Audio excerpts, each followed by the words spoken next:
Hafide, and thank you for starting your day the KUAM way. I'm Jason Salas, and we continue to take you all over the island, giving you an understanding of this wonderful environment that we all live in.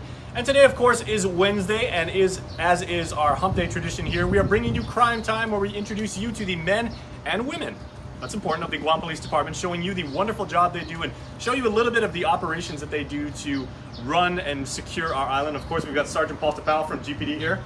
Hafide, welcome to the beautiful village of Agana. That's right, Sarge. We are downtown. We are looking directly into the sun, if you're wondering why we're squinting a little bit. But we're going to take you around the Hagatna Precinct Command right here, and the shift supervisor, right, Sarge? Operations Sergeant. Operations Sergeant. Okay, is Sergeant Cecil Sula. Thank you for having us here, Sarge. We're very happy. happy. Jason, and welcome to Agana Precinct. All right, thank you so much. Sarge, as I understand it, this precinct obviously has a lot of history. This is the island's oldest precinct, and it's sort of a rite of passage for some of the old school cops in GPD. Is like you have to serve time, you have to be assigned here, and that's a thing you guys all carry with a sense of pride within you, correct? Yes, absolutely. The Agana Precinct, I think it's been established since the early 1950s, so it's been a part of, it's been a signature within the Guam Police Department. And just like the beautiful village of Agana, there's a lot of history that lies here, because the fact that back in the heyday, we had the main headquarters, which was the Pedro Martinez building, just down the street, where a lot of the officers would transit from the headquarters to here to do the operation. But you know, this may be the last time where the public's going to actually view this beautiful precinct, as we're about to close the doors of operation with the Guam Police Department, and we're going to be moving our officers from our current our location, the new location, up at the beautiful village of Sinajana. So, and you've got a certain affection for Sinajana yourself. Yes, absolutely. I still call it the capital of Guam because, you know, reasons be it and everything. But that's home for you. We'll leave that for another discussion. But you know, I mean, the history behind Hagatna Precinct is only fitting that it's down here in the capital of Agana. Again, this is the center of government for the island. A lot of operations do happen, and you know, we're just talking about how we shift the dynamics from Dededo Precinct, dealing with a populace of over 70,000 people, down to Tuman, where it's a business-oriented operation. And here we have the hub of the government, all interacting. We have the Congress building, we have the, you know, the governor's house, and we have the government operations that exist here. And you know, aside from that, the men and women assigned here, they have to deal with over 7 villages that, you know, populate the just the beat areas that's covered, and dealing with that, the geographic features that they have to encounter with an operation of, again, I want to stress this: 1 supervisor, 1 desk watch, and if you're lucky, 4 officers. So 4 patrolmen. 4 patrol for those officers 6 villages. Absolutely, on a 12-hour shift. So again, you heard it. 7 villages. You heard it up at Dededo Precinct. You heard it in the Tuman Precinct, and again, same thing is, you know, this is what we have to deal with. But nonetheless, you know, our operations sergeant, Sergeant Sula, continues to motivate our fine supervisors that we have for our men and women to continue to do their job and provide that service to the community. Okay, so Sarge, you're basically, your officers, your patrolmen are tasked to secure, to respond, to take care of basically a third of the island. Yes. 7 villages, that's crazy. Yes. Based on the 2000 census, I believe that last census, of the 7 villages that encompasses the Agana Precinct, was Sinajana, Baragana, Menino, Momontoto, Maiti, Anigo, and Agana, and Chalampago. Yeah. The total estimate of population we have is 46,000. And if you know, Jason, I want to let you guys know and let everybody know that currently there's a law. It's an unfunded mandate law. If you look under Title 10, Chapter 77, Section 77301, under the Division of Police Municipality, the law mandates that for every village there should be a minimum of 1 police officer. To begin with, that is 7 police officers. Now, the law continues to say that for every village that has a population of excess of 2,000, there should be additional police officers. So if you do the math, and I'm not going to go, if you do the rundown, based on that, Agana Precinct should have a minimum of 21 police officers. Realistically speaking, currently, you really want to know the numbers? Right now, on the average, based on 35 personnel that's assigned here to Agana Precinct, if you include days off, military, we have 35 personnel, but if you include leaves, military deployment and everything, the average police officer we have patrolling on a daily basis, honestly, is between 3 to 5. On the average is 4. So now you gotta understand the shortage we deal with. Now, the problem with the shortage of personnel is that with the amount of calls and the population we have, a lot of times the officers are reactive, meaning that we are responding to calls that already happened. What policing and community policing should be is that it should be primarily proactive. We should be preventing crimes from happening or issues to be happening. So if we, based on the law, if we have that many personnel, I am sure that if you increase the visibility where it's supposed to be and officers out there, instead of reacting, I believe things we'll just have less crime. We'll just have a more happier island to live with. Well, that is a testament to the dedication and the commitment of the officers, you know, of GPD that they would actually undertake that much responsibility. And I mean, they're strong Guamanians, they're proud Guamanians, and you know they love their job.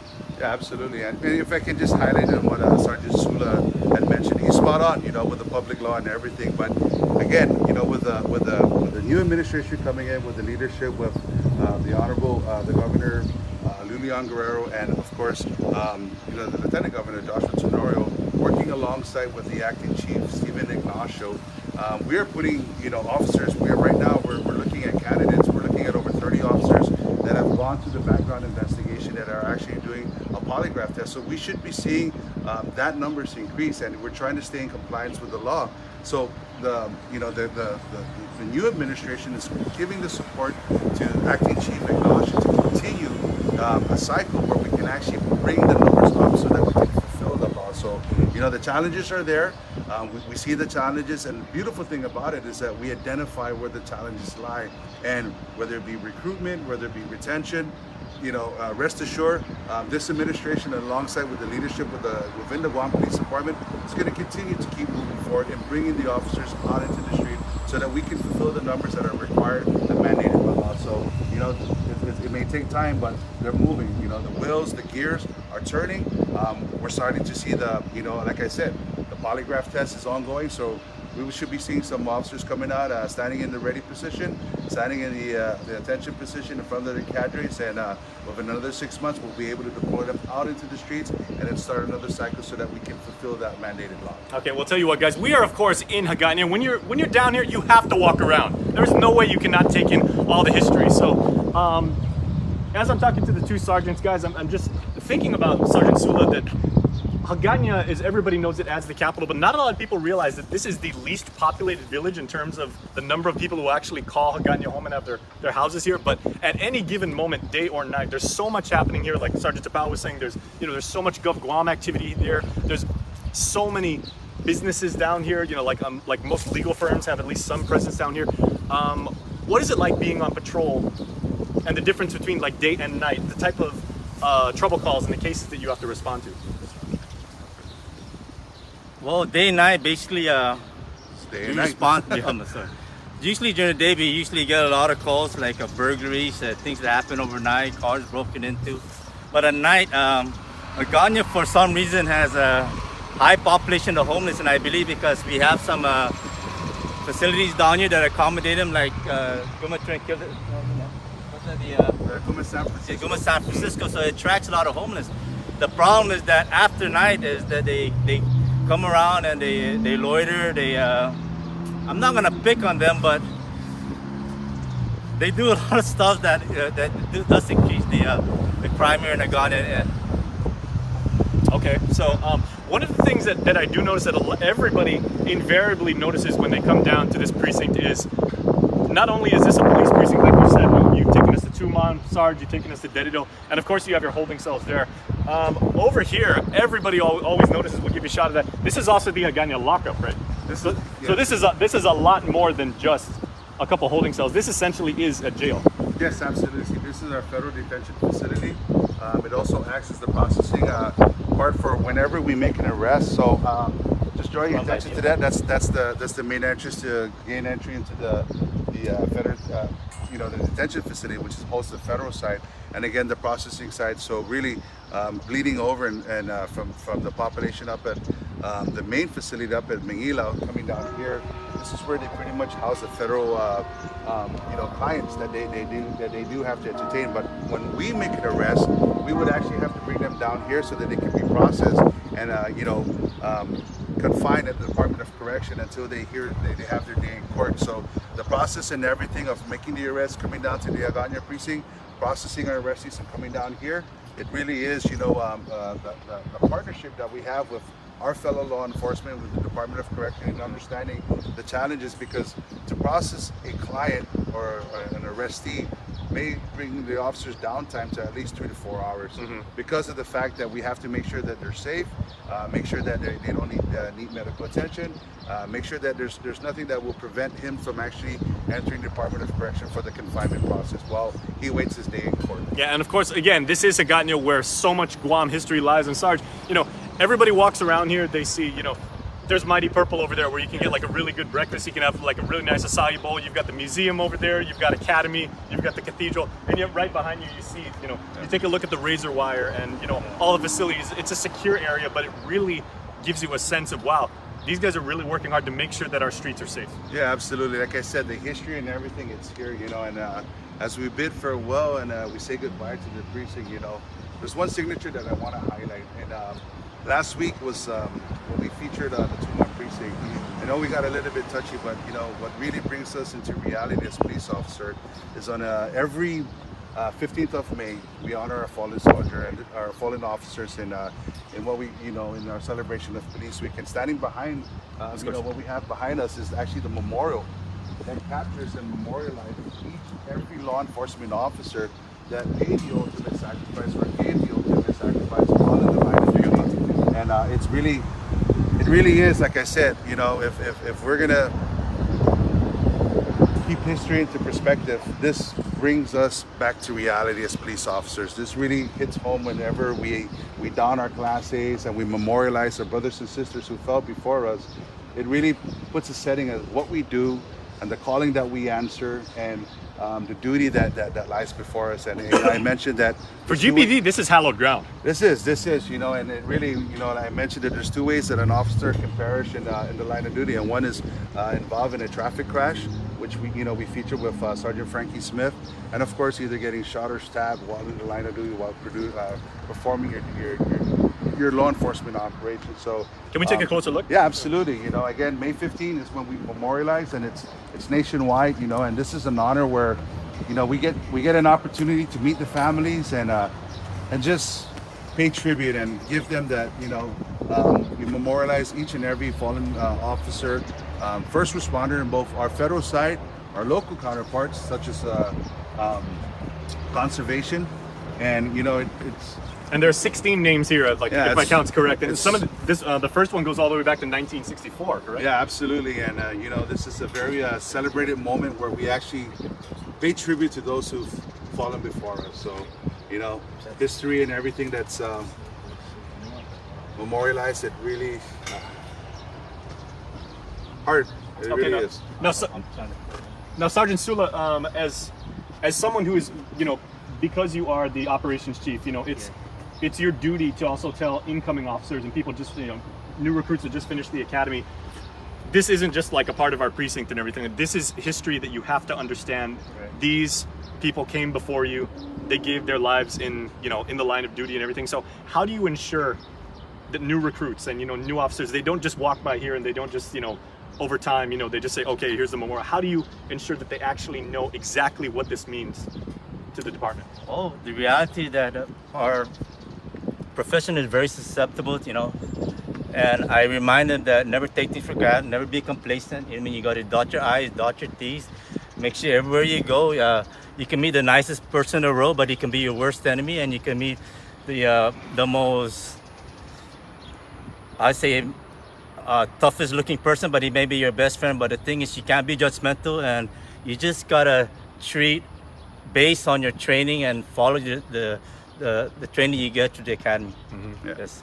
In my academy days, we had to come down here and clean the memorial every other weekend, and you know, whether we're putting the brasso and the shield, or whether we're water blasting or cleaning the surrounding areas, it really, as we're cleaning, you know, our cadres would take the opportunity at that time to really reflect, and it really shows us a wider picture, and it painted gave us the foresight about what is expected of us and what can eventually happen should in the event, you know, we get you know, our numbers get called and everything. And, you know, the training, like what Sergeant Sula had mentioned, you know, it really is incumbent upon the officers to receive the fine training that our cadres and within the Guam Police Department provides to our new recruits. And you know, coming down here when I was in the training mode, we would clean this place, and it really brought that sense that, you know, I'm the higher calling. It's really these people, you know, the fine men and women who paid the ultimate sacrifice. I'm going to pay tribute to them by giving everything that I can into this beautiful island that we call home. So it's not just a 9 to 5. It's not a 9 to 5. You know, there's nothing.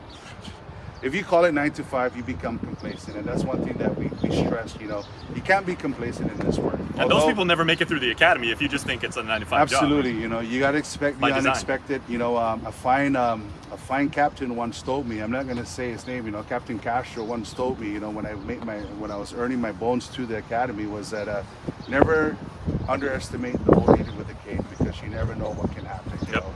And it really, you know, it hits home, and I remember that. So, Captain Castro, thanks for the advice and everything. But, you know, I mean, really, that just shows the, you know, the level of learning that they teach you as you earn your ranks, as you earn your bones within the department. And really, it's the sense of brotherhood, it's the sense of family bond that we have. You know, we want to see everybody succeed. And most important, as supervisors, our ultimate goal is to get our men and women home back to their family, because they're putting their lives in the line for everybody in this island. We, at least as a supervisor's position and the roles that's granted us, is motivate our troops but get them home safely. All right, gentlemen, final question as we wrap up this episode of Starting Lineup Bandits.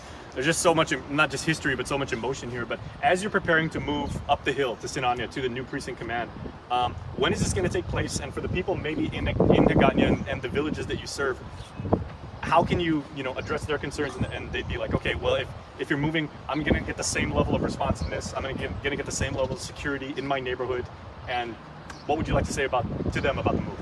Well, Sinajana is only maybe a half a mile from here, so in terms of proximity, it's not going to be much of a difference. But this is a lot of stuff to relocate, though. It is, no, you know. well, yes, well, there's a lot. I think we're also planning to move this memorial to move it up, because this area is going to be given back to DOC, and DOC is going to be using the building. Okay. So. But yeah, it's same old operation, just a different building, different location. You know, the memories will still live within the walls, but we're anticipating somewhere in April the completion and of course the grand opening of the new precinct. So the same service that you see on a daily basis is the same service that our fine men and women will provide. And just to recap, again, this is one of the busiest precincts because of the government functions that we have to entertain. And Sergeant Sula, as the operations sergeant down there, he really motivates his troops. He continues to keep everybody in line and abreast of what's going on with the different changes and happening. So really, this may be the last time you're looking at Agana precinct and you see our fine men and women in blue walking out those doors and everything. But nonetheless, we're going to continue to protect and serve our island and our community. All right, and as you have educated us, the KUM, and the entire community, Sarge, you say you honor your history, but you always move forward and to continue to protect the future. So thanks once again for doing this. I mean, Absolutely. We really appreciate the fact that you're taking us all. Sarge, Yes, thank you. a very good pleasure. And thank you, everybody, for watching around the world. I was just looking at the comments. There's people joining us from Texas, from all over the world. So, Hafide to Texas. It's a little bit hot here, but I'm sure you guys can deal with that. So, that is going to do it for Starting Lineup Crime Time. Thanks once again, guys. Thanks for having us again. Okay, and we'll see you next week, and we will see you online later on today. Bye. Thanks, guys.